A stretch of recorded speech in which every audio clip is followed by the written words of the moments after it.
Kakek ini sangat bahagia karena cucu pertamanya telah lahir. Dia menimang-nimang cucu itu sambil menyebutkan nama si anak, yaitu Arjuniadav.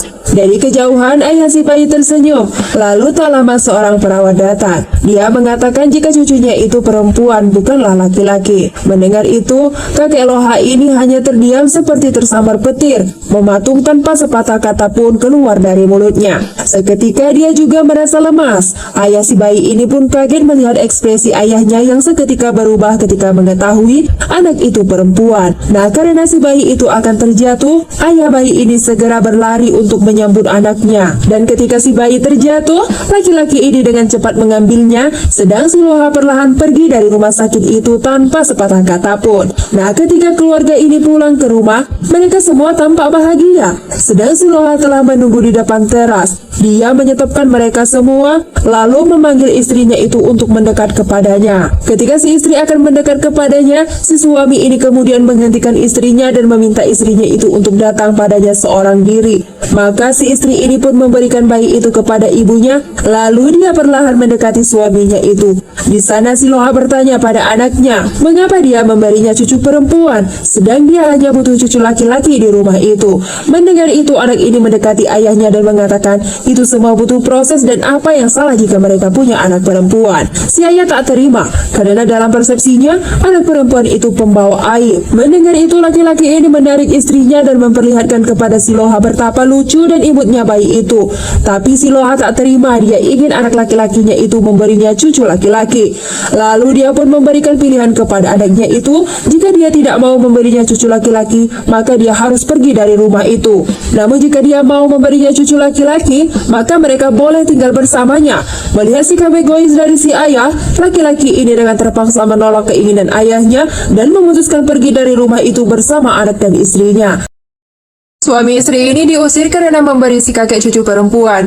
Dia mengusir ketiganya dan meminta anak laki-lakinya agar tidak kembali lagi ke rumah itu. Tanpa ragu, mereka pun pergi jauh dari kota itu. Setelah jauh pergi, mereka berhenti di sebuah kota. Di depan rumah warga, mereka tertidur. Seorang wanita kemudian keluar. Dia hendak menyiram perkarangan rumah itu. Dia pun melihat ada orang tidur dan membangunkan mereka. Kan pun kaget dan langsung bangun. Wanita itu lalu meminta mereka jangan tidur di depan rumahnya. Si suami wanita ini kemudian keluar dan meminta agar istrinya tidak berkata kasar kepada orang. Suaminya lalu meminta istrinya bersikap sopan agar tetap terlihat cantik. Laki-laki itu kemudian meminta maaf kepada Kan dan istrinya.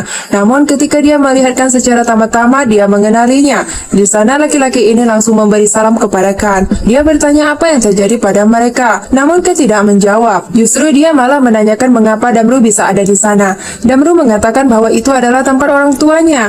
Dan kini dia telah memiliki istri sambil memperkenalkan istrinya itu. Karena heran, Damru kembali menanyakan apa yang terjadi pada mereka. Kan pun dengan sedih menceritakan bahwa mereka terpaksa pergi dari rumah karena ayahnya tak menginginkan cucu perempuan.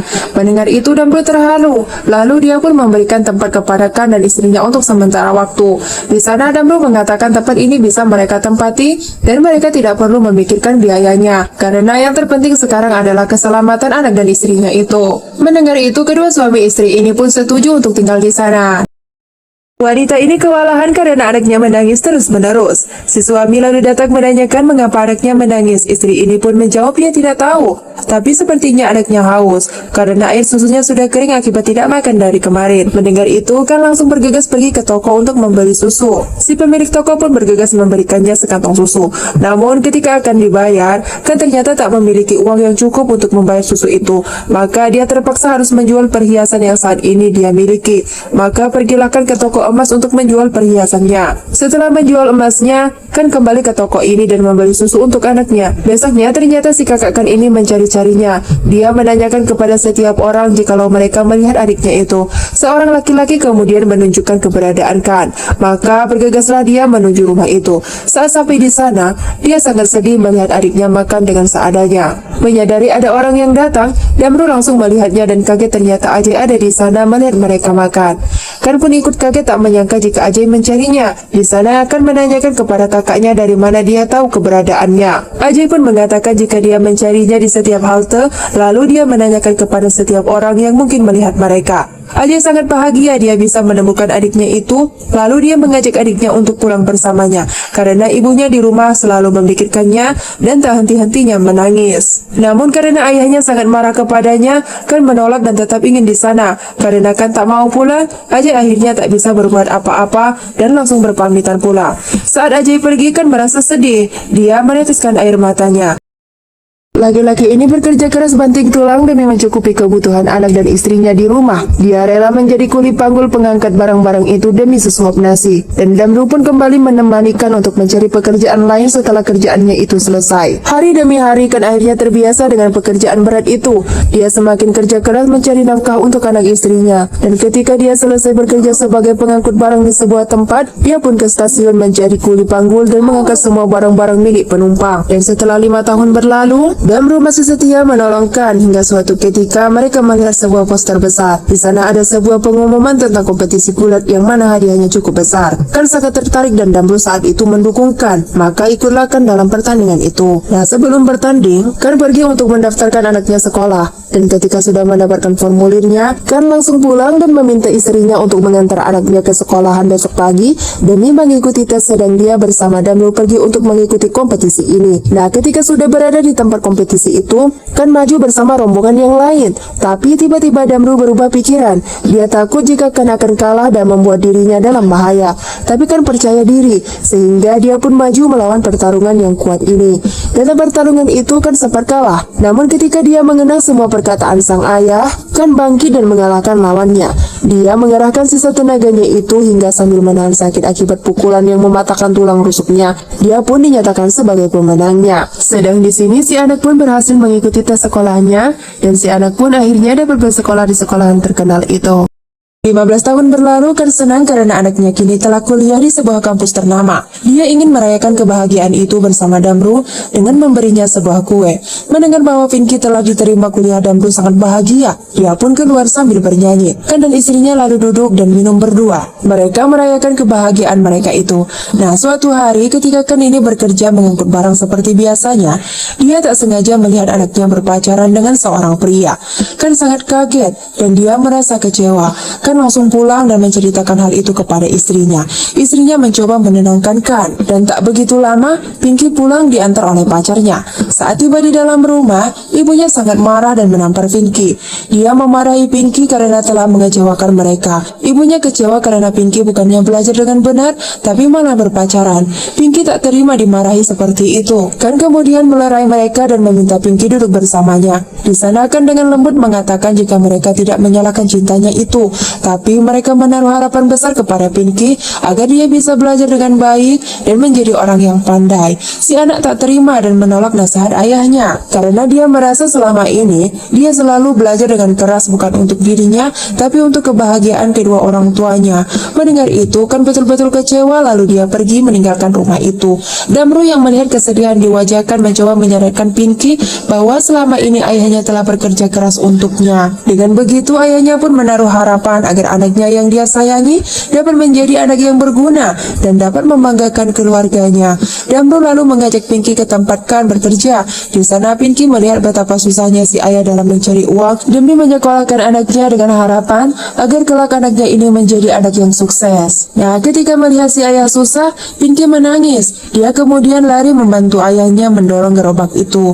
Kan lalu menoleh ke belakang, dia melihat ada anaknya di sana. Pinky pun menangis memeluk sang ayah. Dia meminta maaf dan berjanji akan sungguh-sungguh dalam belajar. Besoknya, Pinky menemui pacarnya itu. Dia meminta putus dengan sang pacar, tapi pacarnya ini sepertinya tidak terima. Dia malah menggoda Pinky. Tak rela diputuskan kekasihnya, laki-laki ini hendak memperkosa Pinky. Dari atas mobil itu, mereka ingin melancarkan aksinya. Pinky teriak meminta tolong sehingga ketika mobil itu melaju pada sebuah warung, Kan ternyata sedang minum di sana.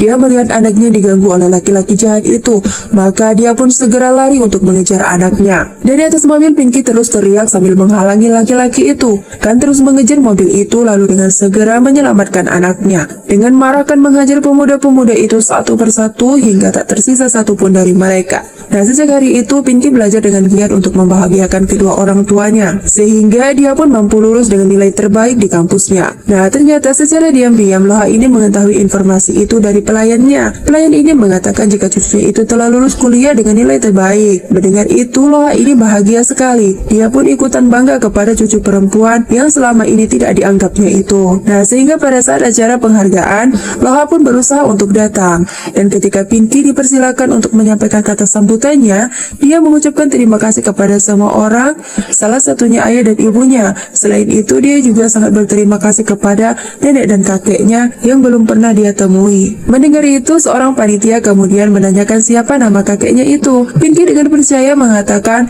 Loha ya Dev. Mendengar itu, Loha ini kaget. Dia tidak menyangka jika cucunya itu sangat menghargainya. Dengan begitu, kakek ini pun diminta untuk naik ke atas panggung. Di sana, Pinky menyambut hangat kakeknya yang dulu tak menginginkan dirinya. Si kakek yang merasa bangga kepada cucunya itu hanya bisa mengucapkan terima kasih dan syukurnya.